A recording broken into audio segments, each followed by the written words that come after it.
স্বাগত বিরতিহীন সংবাদ দুপুরে, সাথে আছি সাফাদ্দিন ফরিদ এবং আমি সুমনা সিংহ। শুরুতেই জানাচ্ছি শিরোনামগুলো। এসএসসি ও সমমান পরীক্ষায় গড় পাশের হার ৮৩%। এবারও ছাত্রদের চেয়ে এগিয়ে ছাত্রীরা।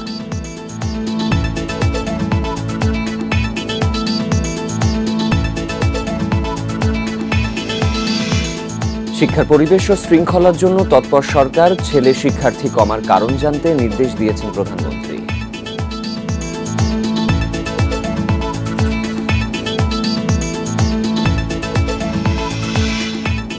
গঠনতন্ত্র অনুযায়ী জাতীয় পার্টির চেয়ারম্যান জিএম কাদের দায়িত্ব পালনের বিরুদ্ধে লিভ টু আপিল খারিজ।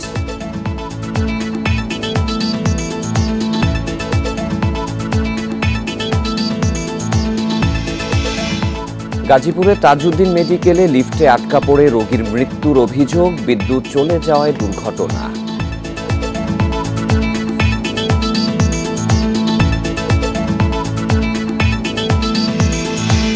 মহাখালী টার্মিনাল কেন্দ্রিক যানজট নিরসনে দূরপাল্লার বাসে গেট লক পদ্ধতি, নির্দেশ অমান্যে জরিমানা।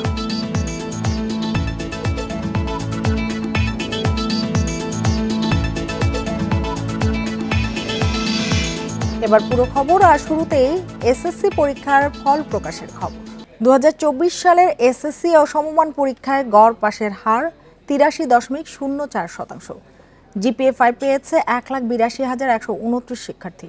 বেলা ১১টায় শিক্ষা প্রতিষ্ঠানগুলোর পাশাপাশি অনলাইনেও প্রকাশিত হয় ফলাফল। এছাড়া মোবাইল ফোনে SMS এর মাধ্যমেও ফল জানতে পারছেন শিক্ষার্থীরা। রোববার বেলা ১১টায় একযোগে শিক্ষা প্রতিষ্ঠান ও অনলাইনে প্রকাশিত হয় ২০২৪ সালের এসএসসি ও সমমান পরীক্ষার ফল। পরে শিক্ষা মন্ত্রণালয়ে সংবাদ সম্মেলনে ফলের বিস্তারিত তুলে ধরেন শিক্ষামন্ত্রী মহিবুল হাসান চৌধুরী। শিক্ষামন্ত্রী জানান, সারা দেশে এসএসসি ও সমমান পরীক্ষায় গড় পাশের হার ৮৩.০৪%। মোট জিপিএ 5 পেয়েছে ১,৮২,১২৯ জন। গতবারের তুলনায় পাশের হার বেড়েছে ২.৬৫%। ছাত্রীদের জন্য আমরা অনেক বিশেষ ব্যবস্থা, দীর্ঘদিন ধরে উপবৃত্তি সেগুলো ছিল, সেগুলো এখন ছাত্র এবং ছাত্রী সকলের জন্য সমানভাবেই দেওয়া হচ্ছে। তবে সেই ক্ষেত্রে যদি সেটা যথাযথভাবে কাজ না করে আমরা সেগুলো পরিবর্তন করে ছাত্রদেরকেও সমানভাবে যাতে করে ছাত্রীদের সাথে এগিয়ে যেতে পারে সেই ব্যবস্থা করে দেওয়ার জন্য তিনি বলেছেন। এবার ছাত্রদের পাশের হার ৮১.৫৭%, আর ছাত্রীদের পাশের হার ৮৪.৪৭%। পাশের হারে শীর্ষে যশোর বোর্ড ৯২.৩২%। এ বোর্ডে জিপিএ 5 পেয়েছে ২০,৭৬১ জন। আর পাশের হারে সবচেয়ে পিছিয়ে সিলেট বোর্ড ৭৩.৩৫%। এ বোর্ডে জিপিএ 5 পেয়েছে ৫,৪৭১ জন। ঢাকা বোর্ডে এবছর পাশ করেছে ৮৩.৯২%। এছাড়া রাজশাহীতে ৮৯.২৫, চট্টগ্রামে ৮২.৮০, বরিশালে ৮৯.13, দিনাজপুরে ৭৮.৪৩, ময়মনসিংহে ৮৪.৯৭ ও কুমিল্লা বোর্ডে পাশ করেছে ৭৯.২৩%। জিপিএ 5 বেশি পেয়েছে ঢাকা বোর্ডে ৪৯,১৯০ জন, আর কম পেয়েছে বরিশাল বোর্ডে ৬,১৭৫ জন। এছাড়া মাদ্রাসা বোর্ডে পাশের হার ৭৯.৬৬। এ বোর্ডে জিপিএ 5 পেয়েছে ১৪,২০৬ জন। আর কারিগরি বোর্ডে পাশের হার ৮১.৩৮%। জিপিএ 5 পেয়েছে ৪,০৭৮ জন। সংবাদ সম্মেলনে শিক্ষামন্ত্রী জানান, এবার শতভাগ পাশ করা প্রতিষ্ঠানের সংখ্যা ২,৯৬৮। শতভাগ ফেল করা প্রতিষ্ঠান ৫১টি। আর এসএসসিতে ফেল করেছে ২,৬০,৭১৬ জন। এর মধ্যে ছাত্র ১,৩৩,৩৬৫ ও ছাত্রী ১,২৭,২৫১ জন। নূরে জান্নাত, ইন্ডিপেন্ডেন্ট নিউজ, ঢাকা। এসএসসি ও সমমান পরীক্ষার ফলাফল নিয়ে আরও জানাতে রাজধানীর বেইলি রোডের ভিকারুন্নেসা নূন স্কুল থেকে যোগ দিয়েছেন সহকর্মী আনোয়ার সাদাত নূর। নূর, এবারও তো মেয়েরাই এগিয়ে, শিক্ষার্থীদের উচ্ছ্বাস কেমন দেখছেন শুরুতেই সেটি বলবেন। আর গতবারের সাথে যদি তুলনা করতে বলি তাহলে এবার ফলাফল সার্বিকভাবে কেমন হলো?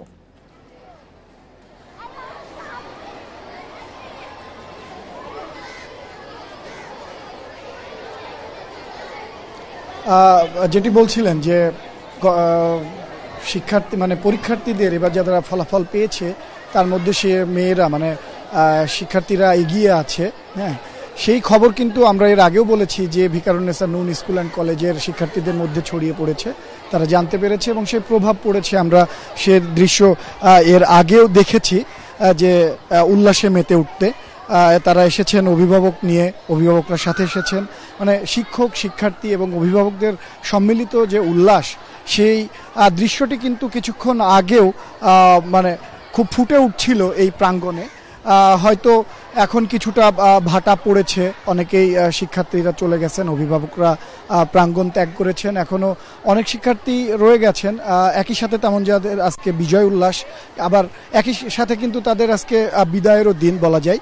অনেক শিক্ষার্থীকেও দেখেছি যে ভারাক্রান্ত মনে, একই সাথে যেমন ভালো ফলাফল করাতে সে উল্লসিত, কিন্তু 10টা বছর যে প্রাঙ্গণে কাটিয়েছে সে প্রাঙ্গণ হয়তো তাকে ছাড়তে হবে, অন্য কোথাও ভর্তি হতে হবে, পছন্দের বা প্রিয় বন্ধুকে ছেড়ে যেতে হবে। সেই দুঃখ বা সেই ক্লিষ্টতা অনেকের মধ্যে খেয়াল করা গেছে। তাদের শিক্ষার্থীদের অনেকেই এখনও ক্যাম্পাস প্রাঙ্গণে বিচরণ করছে, উল্লাসে বা আনন্দ ভাগাভাগি করে নিচ্ছেন, তবে কিছুটা কমে এসেছে সেই সংখ্যা। কিছুক্ষণ আগেও আমরা সেই উল্লাসের মাতোয়ারা ঢেউ এই ক্যাম্পাস প্রাঙ্গণে দেখেছি। আর শিক্ষকরা যেটা বলছেন যে বরাবরের ন্যায় যে ভালো ফলাফলের যে প্রচেষ্টা তারা ধরে রেখেছেন এবং অনেকটাই সফল হয়েছেন এবং পরবর্তীবারে সেই সফলতা পূর্ণতা পাবে বলে তারা আশা ব্যক্ত করছেন। এসএসসি ও সমমান পরীক্ষার ফলাফল প্রকাশ হয়েছে, সে বিষয়ে জানাচ্ছিলেন সহকর্মী আনোয়ার সাদাত নূর। এবারে যশোর ও সিলেট বোর্ডে এসএসসি পরীক্ষার ফলাফলের বিষয়ে আরও জানাতে যোগ দেবেন সহকর্মীরা। শুরুতেই যাব যশোরে, সেখানে রয়েছেন সহকর্মী জিয়াউল হক।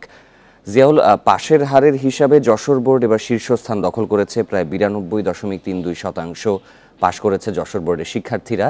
তো তাদের প্রতিক্রিয়া কেমন দেখা যাচ্ছে, অভিভাবকরা কি বলছেন? দেখুন, গত 4 বছরে ফলাফল দেখতে পেয়েছি যে 2022 শিক্ষা বোর্ডে এবং তারপরে বছরই গত বছর শেষ পর্যন্ত আমরা ছিলাম 86.1 নেমে এসেছিল। এবার কিন্তু এরপর থেকে শিক্ষা বোর্ড কর্তৃপক্ষ যেটি বলছে যে প্রশ্ন ব্যাংকের মাধ্যমে শিক্ষার্থীদের পড়াশোনার যে বন্দোবস্ত করা হয়েছে, পাশাপাশি কিন্তু বিদ্যালয়গুলোতে শিক্ষকদের সাথে, অভিভাবকদের সাথে, শিক্ষার্থীদের সাথে একটি সমন্বয় করে কিন্তু পড়াশোনার যে কার্যক্রম পাঠ্যসূচি সেটি কিন্তু যেমন নির্ধারণ করা হয়েছে এবং সেই অনুযায়ী কিন্তু ক্লাসগুলোতে পড়াশোনা করানো হয়েছে এবং পাশাপাশি বাড়িতে বাড়তি নজর দেওয়ার জন্য কিন্তু অভিভাবকদের প্রতি কিন্তু আহ্বান জানানো হয়েছিল। সেই রেজাল্টই কিন্তু এবার আমরা পেয়েছি। অর্থাৎ এই পর্যন্ত এটি কিন্তু এসে দাঁড়িয়েছে এবার 92.33%। এখনো পর্যন্ত আসলে শিক্ষা বোর্ড কর্তৃপক্ষ বলছে যে ধারাবাহিকতা যেটি ছিল গত বছর পাশের হার কমে যাওয়ার পর থেকে, সেই ধারাবাহিকতাকে তারা ধরে রাখতে পেরেছিলেন, যে কারণে কিন্তু তারা আসলে ডেভেলপ করেছে। আর একটি বিষয় যে আমাদের যশোর শিক্ষা বোর্ডে এখনো পর্যন্ত আমরা যেটি দেখেছি যে ছেলেদের চেয়ে কিন্তু মেয়েদের পাশের হার বেশি। মেয়েদের পাশের হার কিন্তু এখানে 94.25 এবং ছেলেদের কিন্তু সেটি 90.3। অর্থাৎ শিক্ষক এবং অভিভাবক তারা কিন্তু বলছেন যে আসলে মেয়েরা পড়াশোনায় যেটি ভালো করেছেন, যে কারণে কিন্তু আসলে রেজাল্টটা ভালো হয়েছে। ছেলেদের ক্ষেত্রে কিন্তু তারা একই কথাই বলছেন যে অন্যান্য ভাবের তুলনায় কিন্তু এবার রেজাল্ট তুলনামূলক ভালো হয়েছে যশোর শিক্ষা বোর্ডে। জিয়াউল আমাদের সাথেই থাকবেন। এবারে সিলেট বোর্ডের পরিস্থিতির খবর জানাতে যোগ দিচ্ছেন সহকর্মী রানা মজুমদার। রানা, যশোরে যেমন পাশের হার সবচেয়ে বেশি, সিলেটে এবারে দেখলাম আমরা সবগুলো বোর্ডের মধ্যে পাশের হার সবচেয়ে কম। তো শিক্ষক এবং অভিভাবকদের প্রতিক্রিয়া কি এর ফলে?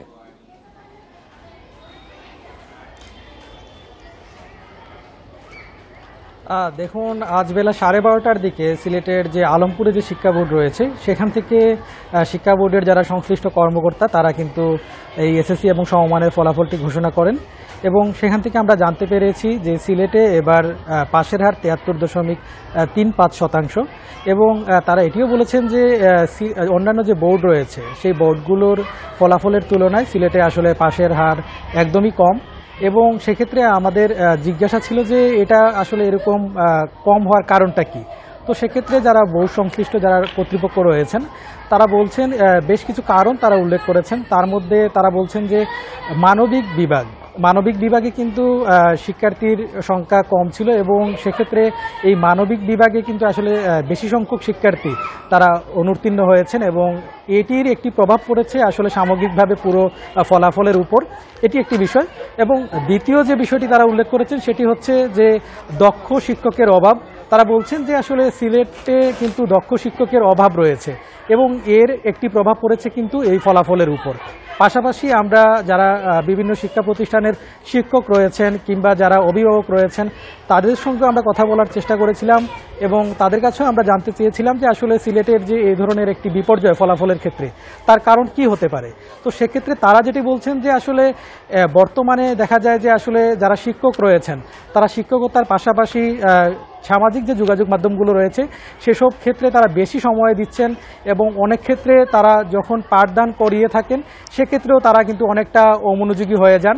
তো এর একটা নেতিবাচক প্রভাব কিন্তু এই ফলাফলের উপর পড়েছে বলে তারা মনে করছেন। পাশাপাশি আরেকটি বিষয় কিন্তু কয়েকজন শিক্ষক উল্লেখ করেছেন যে সিলেটে আপনি জানেন যে বিগত 2-3 বছরের মধ্যে আসলে অভিভাবকদের বিদেশে যাওয়ার যে তাড়না সেটি কিন্তু বেড়েছে এবং এই যে বিদেশে যাওয়ার প্রবণতার কারণে যেই শিক্ষার্থীগুলো তারা অভিভাবকহীন হয়ে কিন্তু তারা এখানে পড়াশোনা করছেন সেক্ষেত্রে তারা কিন্তু সেভাবে মনোযোগ দিতে পারছেন না এবং এটিও একটি কারণ হিসাবে কিন্তু অনেক শিক্ষক এবং অভিভাবকরা উল্লেখ করেছেন। তো সবকিছু মিলিয়ে আসলে এই কারণগুলোর মূলত আসলে দায়ী এই যে ফলাফল বিপর্যয়ের ক্ষেত্রে। তো সবকিছু মিলিয়ে এই ছিল সিলেট থেকে সবশেষ। সিলেট থেকে এসএসসি ও সমমানের পরীক্ষার ফলাফলের বিষয়ে জানাচ্ছিলেন সহকর্মীরা। এসএসসি ও সমমানের পরীক্ষার ফল প্রকাশের পর সারা দেশের স্কুলে ছিল শিক্ষার্থীদের উল্লাস। কাঙ্ক্ষিত ফলাফল পেয়ে উচ্ছ্বাস প্রকাশ করেন শিক্ষার্থী ও অভিভাবকরা। অনেক স্কুলে বাদ্যযন্ত্র বাজিয়ে আনন্দ উল্লাস করে শিক্ষার্থীরা। সন্তানের ভালো ফলাফলে উৎফুল্ল অভিভাবকরাও। এসএসসির ফল প্রকাশ হবে, তাই সকাল থেকেই নিজ নিজ স্কুলে ভিড় করে শিক্ষার্থীরা। অনলাইনে ফল প্রকাশের পর শুরু হয় সহপাঠীদের সঙ্গে আনন্দ উল্লাস। এসএসসি ও সমমানের পরীক্ষায় পাশের পর আনন্দে মেতেছে শিক্ষার্থীরা। ভালো ফলের কারণে বিজয় চিহ্ন দেখিয়ে উল্লাস করে অনেকে। দীর্ঘ অধ্যাবসায়ের পর ভালো ফলাফল পেয়ে আনন্দ আবেগে কান্নায় ভেঙে পড়ে কেউ কেউ। চট্টগ্রাম শিক্ষা বোর্ডে পাশের হার ৮২.৮%। মোট পাশ করেছে ১,২০,০৮৭ জন। ফল প্রকাশের পর শিক্ষার্থীরা নিজ নিজ শিক্ষা প্রতিষ্ঠানে আনন্দে মেতে ওঠে। কুমিল্লা বোর্ডের অন্যতম শিক্ষা প্রতিষ্ঠান কুমিল্লা জিলা স্কুল এবং নবাব ফয়জুন্নেসা সরকারি বালিকা উচ্চ বিদ্যালয়। সকালে স্কুলে এসে ফলাফল নেন শিক্ষার্থীরা। সঙ্গে ছিলেন শিক্ষক ও অভিভাবকরাও। স্কুলের পক্ষ থেকে ঢোল বাদ্য বাজিয়ে অভিনন্দন জানানো হয় শিক্ষার্থীদের। বরিশালের স্কুলগুলোতে আনন্দ উল্লাসে মেতে ওঠে শিক্ষার্থীরা। মা বাবার স্বপ্ন পূরণ করে ভবিষ্যৎ পরিকল্পনার কথা জানান তরুণ শিক্ষার্থীরা। এবছর সিলেট শিক্ষা বোর্ডে পাশের হার ৭৩.৩৫%। কাঙ্ক্ষিত ফলাফল অর্জন করতে পারায় বাঁধভাঙা খুশিতে মেতে ওঠেন শিক্ষার্থীরা। শিক্ষক ও অভিভাবকদের প্রতি কৃতজ্ঞতা জানান তারা। সোহেলি জাহান, ইন্ডিপেন্ডেন্ট নিউজ। এদিকে সারা দেশে এসএসসি ও সমমানের পরীক্ষার ফলাফল প্রকাশিত হয়েছে। গণভবনে প্রধানমন্ত্রীর কাছে ফলের সারসংক্ষেপ হস্তান্তর করা হয়েছে। এ সময় প্রধানমন্ত্রী বলেন, সরকারের নানা উদ্যোগে শিক্ষা প্রতিষ্ঠানগুলোয় শিক্ষার্থীর সংখ্যা ও সারা দেশে সাক্ষরতার হার বেড়েছে। পরীক্ষায় ছেলের শিক্ষার্থী কেন কমেছে তা জানতে বোর্ড প্রধানদের নির্দেশ দিয়েছেন তিনি। গত ১৫ ফেব্রুয়ারি শুরু হয় এসএসসি ও সমমানের পরীক্ষা। পরীক্ষা শেষ হওয়ার ৬০ দিনের মধ্যে প্রকাশিত হল ফল। রোববার সকালে গণভবনে প্রধানমন্ত্রী শেখ হাসিনার হাতে ফলের সারসংক্ষেপ তুলে দেন শিক্ষামন্ত্রী সহ শিক্ষা বোর্ডের চেয়ারম্যানরা। এ সময় কৃতকার্য শিক্ষার্থীদের অভিনন্দন জানান প্রধানমন্ত্রী। তিনি বলেন, সরকার শিক্ষায় ব্যয় নয়, বিনিয়োগ করে। সরকারের লক্ষ্য শিক্ষায় শৃঙ্খলা ফিরিয়ে আনা, উপযুক্ত পরিবেশ তৈরি এবং শিক্ষার্থীদের পড়ালেখায় আগ্রহী করে তোলা। শিক্ষাক্ষেত্রে একটা আমি মনে করি যে ডিসিপ্লিন ফিরিয়ে আনা এবং শিক্ষার পরিবেশ তৈরি করা এবং ছাত্রছাত্রীদের শিক্ষার প্রতি আগ্রহ সৃষ্টি করা, এটাই সব থেকে বেশি গুরুত্বপূর্ণ। সেই সাথে সাথে অভিভাবকবৃন্দেরও তাদেরও একটা আকাঙ্ক্ষা থাকবে যে তাদের ছেলে মেয়ে পড়াশোনা করে মানুষের মতো মানুষ হবে। আজকের শিক্ষার্থীরাই স্মার্ট বাংলাদেশের সৈনিক হিসেবে গড়ে উঠবে বলেও প্রত্যাশার কথা জানান প্রধানমন্ত্রী। আমরা স্মার্ট বাংলাদেশ করবো। স্মার্ট বাংলাদেশ করতে হলে আমাদের ছেলেমেয়েদেরকে শিক্ষা দিতে হবে। আজকে ছেলেমেয়েরাই তো সামনে সেই স্মার্ট সিটিজেন হবে এবং তারা দেশকে এগিয়ে নিয়ে যাবে। সাধারণ শিক্ষার পাশাপাশি কারিগরি ও বিশ্বমানের শিক্ষায় গুরুত্ব দেন সরকার প্রধান। কারিগরি শিক্ষা, বিজ্ঞান প্রযুক্তি, তথ্য প্রযুক্তি, অর্থাৎ সার্বিকভাবে একটা শিক্ষিত হবার যা যা দরকার সেইগুলি বা বিশ্ব পরিমণ্ডলে প্রতিযোগিতার সাথে টিকে থাকার উপযোগী শিক্ষা ব্যবস্থায় আমরা প্রবর্তন করতে চাই। পরে প্রধানমন্ত্রী বলেন, শিক্ষায় মেধা ও মনন বিকাশে সুযোগ সৃষ্টি করা হচ্ছে, এতে পরিবর্তন আনা হচ্ছে শিক্ষা ব্যবস্থায়। আমাদের ছাত্ররা পিছিয়ে আছে বা কেন কি হিসেবে কম, এটা বোধহয় আমাদের একটু দেখতে হবে। নূরে জান্নাত, ইন্ডিপেন্ডেন্ট নিউজ, ঢাকা। রাজশাহী বিশ্ববিদ্যালয়ে সোহরাওয়ার্দী হলে তুচ্ছ ঘটনা নিয়ে ছাত্রলীগের দুই গ্রুপের সংঘর্ষ হয়েছে। রাতে দেশীয় অস্ত্র নিয়ে দুপক্ষের ধাওয়া পাল্টা ধাওয়ার পাশাপাশি অন্তত 4টি ককটেল বিস্ফোরিত হয়। তবে সংঘর্ষে কেউ হতাহতের খবর পাওয়া যায়নি। পরে রাত 3টার দিকে বিশ্ববিদ্যালয় কর্তৃপক্ষ ও পুলিশের হস্তক্ষেপে পরিস্থিতি শান্ত হয়। ফের উত্তেজনা এড়াতে দুপক্ষের সঙ্গেই কথা বলেছে বিশ্ববিদ্যালয় প্রশাসন। শনিবার রাত 11টার দিকে রাজশাহী বিশ্ববিদ্যালয়ের সোহরাওয়ার্দী হলের গেস্টরুমে বসা নিয়ে হল সভাপতি নিয়াজ মোর্শেদ ও সহসভাপতি আতিকুর রহমানের মধ্যে কথা কাটাকাটি হয়। এর জেরে উত্তেজনা ছড়িয়ে পড়লে দুপক্ষের সমর্থকরা দেশীয় অস্ত্র হাতে হলের সামনে অবস্থান নেয়। এ সময় দুপক্ষের মধ্যে ধাওয়া পাল্টা ধাওয়া ও ইট পাটকেল নিক্ষেপ হয়। বিস্ফোরণ হয় 4টি ককটেলের। সমর্থকদের রামদা, চাপাতি, রডসহ দেশীয় অস্ত্র নিয়ে মহড়া দিতে দেখা যায়। বিশ্ববিদ্যালয়ের শাখা ছাত্রলীগের সভাপতি মোস্তাফিজুর রহমান বাবুর অভিযোগ, সোহরাওয়ার্দী হলের সভাপতি নিয়াজ মোর্শেদ বহিরাগতদের নিয়ে ক্যাম্পাস অশান্ত করার চেষ্টা করছে। আমাদের ছেলেবেলা বলেছে যে ভাইয়া একটু 2 মিনিট সময় দেন, আমরা জাস্ট বের হয়ে আপনি বসেন। এর মধ্যেই কথা কাটাকাটি হওয়ার পরে ও বেশ কিছু বহিরাগত হলে ঢুকিয়েছে। হাসুয়া, রামদা, আপনার রেল লাইন থেকে পাথর এবং শিবিরের স্টাইলে যেসব পাথরগুলো যেভাবে নিক্ষেপ করা হচ্ছিল উপর থেকে ছাত্রলীগের নেতাকর্মীদের নিচে যারা অবস্থান করছিল। রাত 3টার দিকে বিশ্ববিদ্যালয় প্রশাসনকে সাথে নিয়ে সোহরাওয়ার্দী হলে তল্লাশি চালায় পুলিশ। অনাকাঙ্ক্ষিত পরিস্থিতি এড়াতে সব ধরনের ব্যবস্থা নেওয়া হয়েছে জানিয়েছে বিশ্ববিদ্যালয় প্রশাসন। খুবই ঠান্ডা আছে, কারণ আমরা হল প্রশাসন ভিতরে ছাত্রদের সাথে, সাধারণ শিক্ষার্থী এবং যারা সংগঠনের শিক্ষার্থী তাদের সাথে আমরা কথা বলেছি এবং তাদেরকে শান্ত থাকার নির্দেশ আমরা দিয়েছি। বিশ্ববিদ্যালয়ে একটা স্বাভাবিক শৃঙ্খলা পরিবেশ এবং পড়াশোনার পরিবেশ যেন বজায় থাকে, সাধারণ শিক্ষার্থীরা যেন নির্ভয়ে এবং স্বাভাবিকভাবে পড়ালেখা করতে পারে, সেই লক্ষ্যে আমরা বিশ্ববিদ্যালয় কর্তৃপক্ষের সাথে একসাথে কাজ করি। পরিস্থিতি নিয়ন্ত্রণে সোহরাওয়ার্দী হলে অতিরিক্ত পুলিশ মোতায়েন আছে। Independent news. 7 জানুয়ারি নির্বাচনে রাজনৈতিক সংকট আরও গভীর হয়েছে বলে মনে করেন বিএনপি মহাসচিব মির্জা ফখরুল ইসলাম আলমগীর। দুপুরে গুলশানে চেয়ারপারসনের কার্যালয়ে একথা জানান তিনি। প্রায় 6.5 মাস পর সংবাদ সম্মেলনে এসে দেশের অর্থনীতি ও রাজনৈতিক পরিস্থিতি নিয়ে বিএনপির অবস্থান তুলে ধরেন মির্জা ফখরুল। তার অভিযোগ, পরিকল্পিতভাবে দেশকে ব্যর্থ রাষ্ট্রে পরিণত করেছে আওয়ামী লীগ। আর্থিক খাতে বেশি দুর্নীতি হচ্ছে দাবি করে বিএনপি মহাসচিব বলেন, একটি নতুন লুটেরা শ্রেণী তৈরি হয়েছে যারা সরকারকে ক্ষমতায় থাকতে সহায়তা করছে। বিরোধী নেতাকর্মীদের রাজনীতি থেকে দূরে রাখতে বিচার বিভাগকে ব্যবহার করা হচ্ছে বলেও দাবি তার। উনাদের একটা ফলস ধারণা তৈরি হচ্ছে যে they have overcome the crisis, সংকট থেকে তারা উপরে উঠে গেছেন, সংকট আরও গভীর করেছেন। এই বিগত নির্বাচনে আওয়ামী লীগের সংকট আরও গভীর হয়েছে, সরকারের সংকট আরও গভীর হয়েছে, এবং ওনারা যদি এখনই সেটা উপলব্ধি না করেন এবং সেই নির্বাচন চেষ্টা না করেন তাহলে ভবিষ্যৎ তাদের জন্য খুব ভালো না। জাতীয় পার্টির চেয়ারম্যান হিসেবে জিএম কাদেরের দায়িত্ব পালনের বিরুদ্ধে লিভ টু আপিল খারিজ করে দিয়েছেন আপিল বিভাগ। এতে তার চেয়ারম্যানের দায়িত্ব পালনে বাধা নেই বলে জানিয়েছেন আইনজীবীরা। সকালে জ্যেষ্ঠ বিচারপতি এম ইনায়েতুর রহিমের নেতৃত্বে 4 বিচারপতির আপিল বেঞ্চ এ আদেশ দেন। একই সঙ্গে হাইকোর্টে দেয়া রুল নিষ্পত্তি করতে বলেছে আপিল বিভাগ। এর আগে গঠনতন্ত্র অনুযায়ী জাতীয় পার্টির চেয়ারম্যান হিসেবে জিএম কাদেরের দায়িত্ব পালনে হাইকোর্টের আদেশ স্থগিত চেয়ে হয় লিভ টু আপিল। 2022 সালের 29 নভেম্বর গঠনতন্ত্র অনুযায়ী তার দায়িত্ব পালনে নিষেধাজ্ঞার আদেশ স্থগিত করে হাইকোর্ট, পাশাপাশি জারি করা হয় রুল।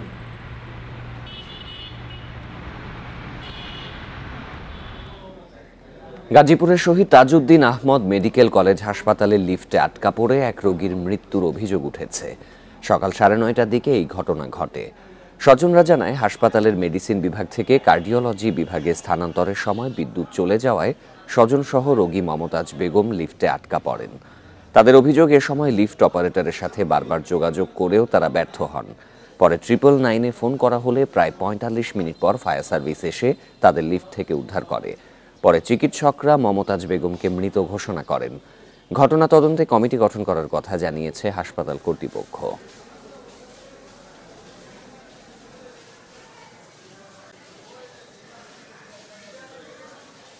সবাই তো সাহায্য চাইতেছে, হেরা কি করছে একটু দেখা আবার তালা লাগাই থুইয়া চলে গেছে। এখন 40 মিনিট পার হয়ে গেছে, আর কোনো খবর নাই। তারপরে 40 মিনিট আমার মায়ের বাচ্চা আছে, তারপর লাস্টে একবারে মারা গেছে এবং লাস্টে ওই ফাঁক দিয়েই কিন্তু আমরা বের হইছি। গাজীপুরের শহীদ তাজউদ্দিন আহমদ মেডিকেল কলেজ হাসপাতালে লিফটে আটকা পড়ে এক রোগীর মৃত্যুর অভিযোগ উঠেছে। সকাল 9:30টার দিকে হাসপাতালের মেডিসিন বিভাগ থেকে কার্ডিওলজিতে স্থানান্তরের সময় বিদ্যুৎ চলে যাওয়ায় স্বজনসহ রোগী মমতাজ বেগম লিফটে আটকা পড়েন।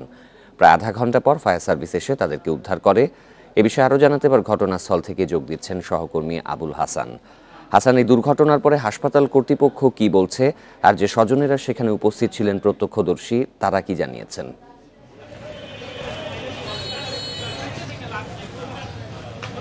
হাসপাতাল কর্তৃপক্ষের সঙ্গে আমার কথা হয়েছে। এখানে উপপরিচালক যিনি আছেন জাহাঙ্গীর আলম, তিনি আমাদেরকে জানিয়েছেন যে লিফটে আটকে পড়ে এবং এখানে যে স্বজনদের অভিযোগ যে মমতাজ বেগম নামে একজন রোগী মৃত্যু হয়েছে, যিনি হার্টের রোগী ছিলেন। তিনি বলছেন যে এই ঘটনায় তদন্তে এরই মধ্যে 6 সদস্যের একটি তদন্ত কমিটি তারা গঠন করেছেন এবং মেডিসিন বিভাগের যিনি বিভাগীয় প্রধান রয়েছেন তাকে আহ্বায়ক করে এই কমিটি আগামী 3 কার্যদিবসের ভিতর তদন্ত রিপোর্ট দিবে বলে তিনি জানিয়েছেন। এবং তিনি বলছেন প্রাথমিকভাবে মনে হচ্ছে তার ধারণা যে এটি যান্ত্রিক ত্রুটি থেকে হয়েছে। তারপরও যদি এখানে যারা লিফটম্যান ছিল তাদের যদি কোনো ধরনের গাফিলতি থাকে বা উদাসীনতা থাকে, সেক্ষেত্রে তারা দায়ীদের বিরুদ্ধে ব্যবস্থা নেবেন বলে এখানে তিনি আমাদেরকে জানিয়েছেন। আর স্বজনরা যেটি অভিযোগ করছেন যে সকাল 6টার দিকে তারা কাপাসিয়া থেকে মমতাজ বেগমকে নিয়ে আসেন, তিনি বুকে ব্যথা অনুভব করছিলেন।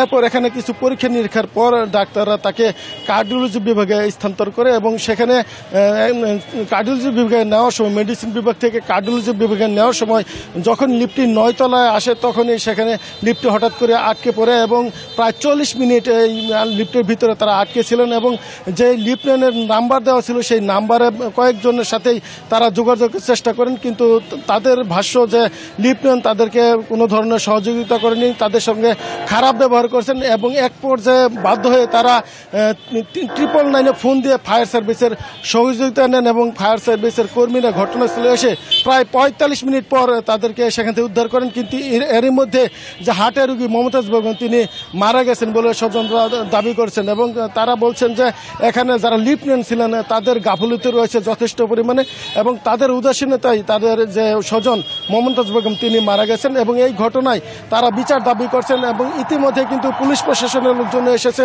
তারা এইটি আমরা জেনেছি যে লাশের ময়নাতদন্ত হবে এবং আইনি যে ব্যবস্থা সেটিও নেওয়া হবে বলে আমরা জানতে পেরেছি। এই ছিল এখানকার সর্বশেষ পরিস্থিতির খবর। গাজীপুর থেকে জানাচ্ছিলেন সহকর্মী আবুল হাসান। আন্তর্জাতিক নার্স দিবস উপলক্ষে বিভিন্ন জেলায় র্যালি ও আলোচনা সভা অনুষ্ঠিত হয়েছে। এবারের প্রতিপাদ্য আমাদের নার্স আমাদের ভবিষ্যৎ, অর্থনৈতিক শক্তি, নার্সিং সেবার ভিত্তি। নেত্রকোনা সদর হাসপাতাল প্রাঙ্গণ থেকে সকালে একটি বর্ণাঢ্য র্যালি বের করা হয়। এটি শহরের প্রধান সড়ক প্রদক্ষিণ শেষে ইপিআই ভবনে গিয়ে শেষ হয়। পরে সেখানে অনুষ্ঠিত হয় আলোচনা সভা। বাংলাদেশ নার্সেস অ্যাসোসিয়েশনের নোয়াখালী জেলা শাখার উদ্যোগে জেনারেল হাসপাতালের সামনে থেকে বর্ণাঢ্য শোভাযাত্রা বের হয়। পরে এক সমাবেশে চিকিৎসা সেবায় নার্সের অবদান তুলে ধরা হয়।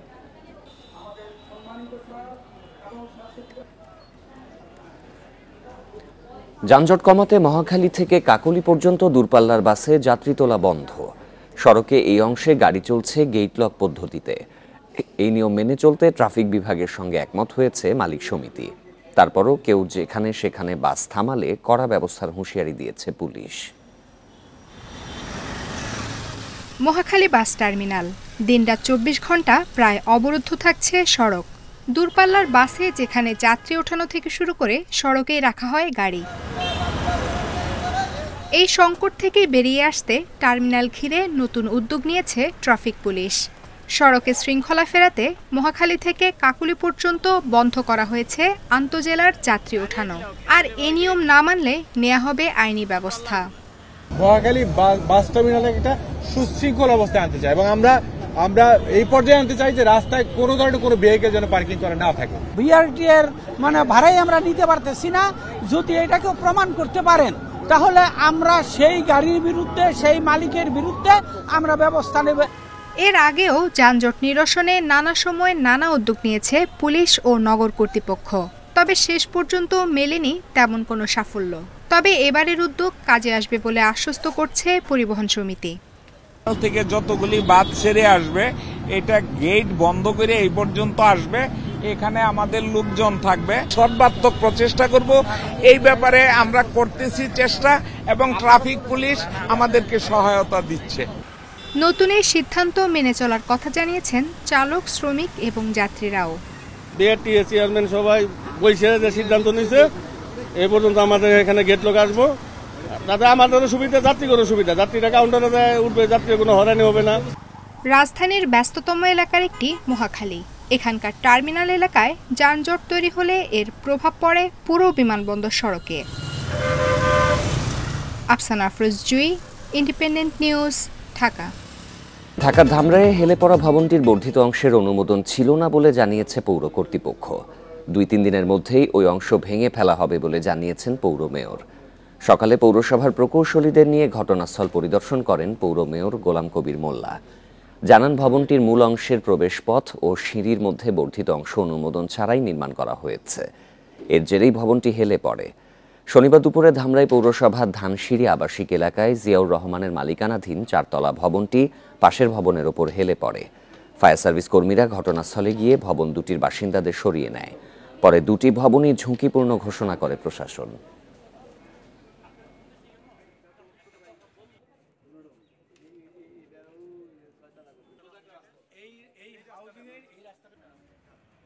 উনি তার নিজের ইচ্ছা মতো এই বিল্ডিংটা করছেন এবং পাশাপাশি যে 2টা বিল্ডিং আছে পৌরসভার যে নিয়মতান্ত্রিকভাবে বিল্ডিং করার যে বিধান আছে সেই বিধানটা উনি মানে নাই। যতটুকু বিধান না মানছেন আমরা ততটুকু তাদেরকে ভেঙে দেব।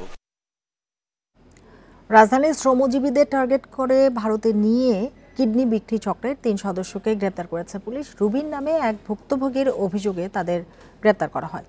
দুপুরে ডিএমপির মিডিয়া সেন্টারে অতিরিক্ত কমিশনার ডক্টর খন্দকার মহিদউদ্দিন জানান, পার্শ্ববর্তী দেশের অঙ্গপ্রত্যঙ্গ বিক্রি চক্রের সঙ্গে যোগসাজশ ছিল তাদের। গ্রেপ্তার হওয়ারে এ পর্যন্ত 10 জনকে ভারতে নেয়ার কথা বলে প্রাথমিক জিজ্ঞাসাবাদে স্বীকার করেছে।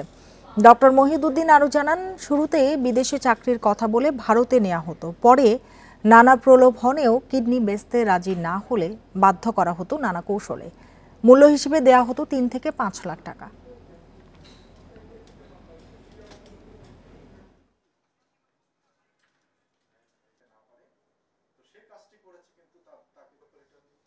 যেটা বলেছে যে কোনো জায়গায় আমরা 25 লাখ পাই, কোনো জায়গায় 40 লক্ষ পাই, খুব স্ট্রেট কোনো জায়গা নেই। সবচেয়ে বড় ব্যাপার হচ্ছে ডোনার, তাকে খুব ঠকানো হয় এবং তার পরিমাণটা খুবই সামান্য।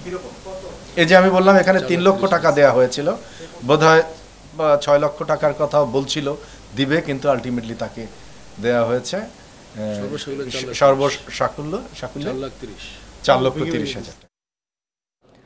যশোরে ফুটবল খেলা নিয়ে দ্বন্দ্বের জেরে প্রতিপক্ষের হামলায় এক কলেজ ছাত্র নিহত হয়েছেন। রাতে শহরের শঙ্করপুর এলাকায় এই ঘটনা ঘটে। নিহত নূর হোসেন যশোরের ডক্টর আব্দুর রাজ্জাক মিউনিসিপ্যাল কলেজের দ্বাদশ শ্রেণীর শিক্ষার্থী। নিহতের স্বজনরা জানান, শুক্রবার শঙ্করপুর এলাকায় ফুটবল খেলাকে কেন্দ্র করে 2 পক্ষের মধ্যে ঝগড়া হয়। ওই ঘটনার জেরে শনিবার রাত 9:30টার দিকে নূর ইসলামকে ছুরিকাঘাত করে পালিয়ে যায় দুর্বৃত্তরা। স্থানীয়রা উদ্ধার করে তাকে যশোর সদর হাসপাতালে ভর্তি করে। পরে রাত 11টার দিকে উন্নত চিকিৎসার জন্য খুলনায় নেয়ার পথে মারা যায় নূর ইসলাম। নূরে একেবারে নূরে তাবড়ায় নিয়ে যায় মাইরেছে। নূরের ওইখানে কোনো কথা নেই, আমাদের ওই দিনকার আর গেম মাটির রেশারেশি ধরে থাকে। আজকে আমার ভাইরা আমার বন্ধুরে মাইরে ফেলছে ওরা। ময়মনসিংহের ভালুকায় সড়ক দুর্ঘটনায় মা হারানো শিশুটির পরিচয় মিলেছে। 1.5 বছর বয়সী এই শিশুর নাম জাহিদ হোসেন। নিহত নারী দুয়ারা উপজেলার খুশিউড়া গ্রামে রমিজ উদ্দিনের মেয়ে জায়দা। পুলিশ জানে, শনিবার রাতে স্কয়ার মাস্টার বাড়ি এলাকায় একটি সড়ক দুর্ঘটনা হয়। পরে 999-এ ফোন পেয়ে ঘটনাস্থল থেকে মা শিশুকে উদ্ধার করে হাসপাতালে নেওয়ার পর চিকিৎসক ওই নারীকে মৃত ঘোষণা করেন। তবে তার পরিচয় নিশ্চিত হওয়া যাচ্ছিল না। এমন পরিস্থিতিতে শিশুটির কান্নার একটি ভিডিও সামাজিক যোগাযোগ মাধ্যমে ছড়িয়ে পড়ে। সেই ভিডিও দেখে পরিবারের পক্ষ থেকে হাসপাতালে যোগাযোগ করা হলে জানা যায় অজ্ঞাত নারী ও শিশুর পরিচয়।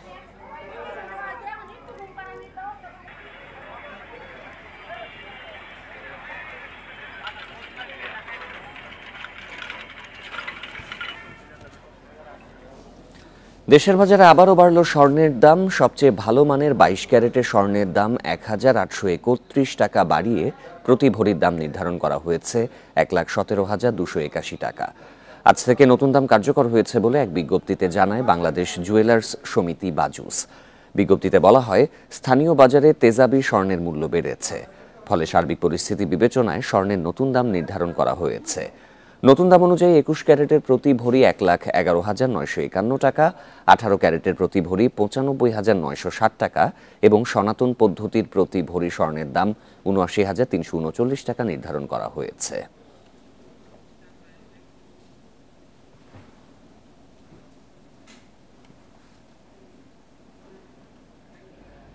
সাভারের বিসিকে জমির মূল্য পরিশোধে ট্যানারি মালিকদের সরকার চাপ দিবে না বলে জানিয়েছেন শিল্পমন্ত্রী নুরুল মজিদ মাহমুদ হুমায়ুন।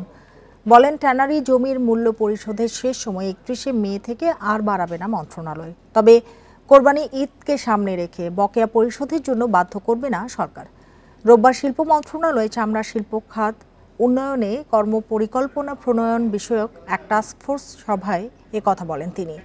শিল্পমন্ত্রী বলেন, কোরবানি চামড়া প্রক্রিয়াজাতকরণে যাতে কোনো অর্থ সংকট না হয় সেজন্য কেন্দ্রীয় ব্যাংকের সাথে আলোচনা করা হবে।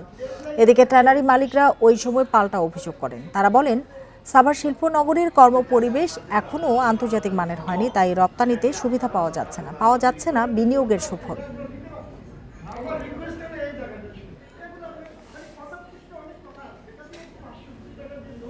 এই ছিল এখনকার সংবাদে।